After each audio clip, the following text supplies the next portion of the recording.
Hello everyone, my name is Ram Mundra and I'm starting this series which is called Think Financial Security TFS, and this is chapter 1, and the title of the chapter is Realization. Over the last 35 plus years of my career in corporate management and finance, I have observed one misconception. What is that misconception? That the finance is only for finance professionals. To remove these misconceptions, I thought I should start a educational series, and therefore Think Financial Security, which I call it TFS, and this is a chapter 1, and the title of the chapter is Realizations. So my point of view, everyone understands finance more than they think. In this presentation of mine, and I approach this with the clarity of purpose, this belief keeps many capable individuals away from understandings. What is this belief? That the finance is understood by only finance professionals. So this belief keeps many capable individuals from understanding, managing, and securing their own financial future. The objective of this series, Think Financial Security, TFS, is to correct that misconception, to help individuals view finance as a life skill and not as a specialized profession. Moving on, does money solve most problems? It is often said that money solves 90% of the problems. The exact percentage may vary depending on the individuals and the situation. But one fact is undeniable: money does solve problems. At the same time, money rarely brings permanent satisfaction. It provides comfort, options, choices, and stability, but never final contentment. People may disagree with this. It is quite okay. It is perfectly acceptable.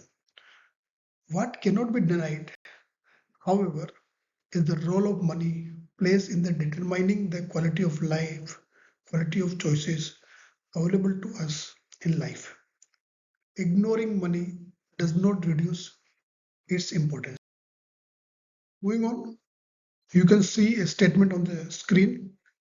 I don't understand finance. A misunderstanding.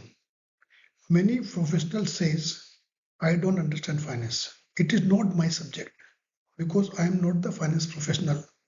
These individuals may be experts in technology, operations, sales, marketing, manufacturing, or maybe in any other area. Yet the statement itself is misleading. What is the statement which is misleading? Which is written on the slide. I don't understand finance.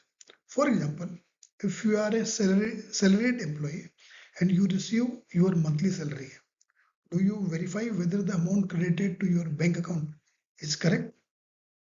Answer is yes. If there is a discrepancy, do you raise objection? Do you raise issue? The answer is yes. Then, if your answer is yes, then it is almost confirmed that you already understand finance. You can see the statement on the slide. Money is all about. Money is all about what? Money is all about knowing what you are entitled to, understanding value and fairness, questioning discrepancies. Like you have questioned discrepancy, we have discussed in the previous slide. If there is a discrepancy in the salary slip, if there is a discrepancy in the amount received in your bank account, if you are a salaried employee, then questioning discrepancies, making decisions where money is involved. These are not advanced financial concepts. These are very, very basic. They are very practical. You use it in daily application for your financial understanding. Finance exists in daily life. Do you agree with this? Okay, let us see. Let us take one example, simple example. You go to purchase vegetables. Very simple example. Everybody goes, okay, and the vendor charges more than the display price. The vendor charges more than the reasonable price. What do? You immediately object. You raise objections. Why? Because you understand money, you understand value, you understand fairness. This proves a simple point that finance is not limited to textbooks, balance sheets, and complex terminology. Most people, all of us, practice this finance every day, every moment, on a daily basis. But what they lack is a familiarity with the finance jargons. They lack the familiarity with the finance jargons, but not the financial understandings. And this is very, very critical. Now we are moving on from understanding finance to building financial security. Now we are moving to the more important discussion, which is the financial security. Everyone earns money to sustain their livelihood, but earning money alone does not guarantee financial security. Managing monthly expenses, earning money and paying monthly expenses does not guarantee the financial security. You are just managing, you are just living. Financial security requires answering the bigger and larger questions like what happens if my income stops? How prepared am I for emergencies? Am I building assets or only paying monthly bills? Will my current financial behavior or current financial savings or current financial buildup is sufficient to support my future needs? These are not the questions only for professionals alone. These are the questions for everybody. And every individual must ask these questions to himself or herself. Let us try and find the answer. Having said that, the gap. Everyone understands finance at basic level. This is what we have seen and we have discussed in last few minutes. Everyone understands finance at basic level. Not everyone uses this understanding, the basic level understanding, to build the financial security for future.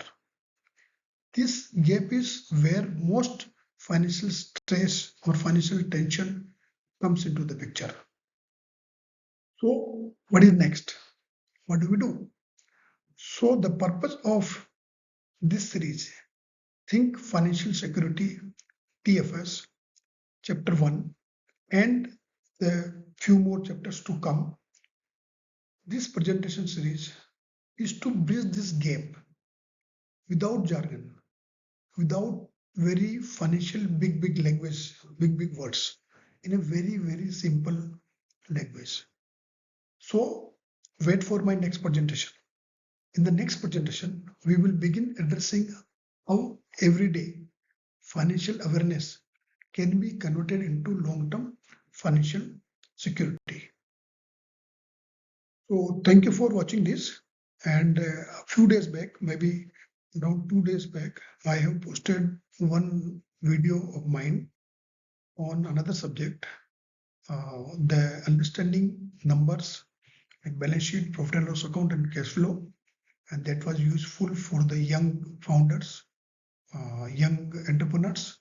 And I request all of you to watch that video and give your comments. And for this video also, I request all of you to give your comments, subscribe my channel, and if you like the presentation, please press the like button. So thank you and namaste.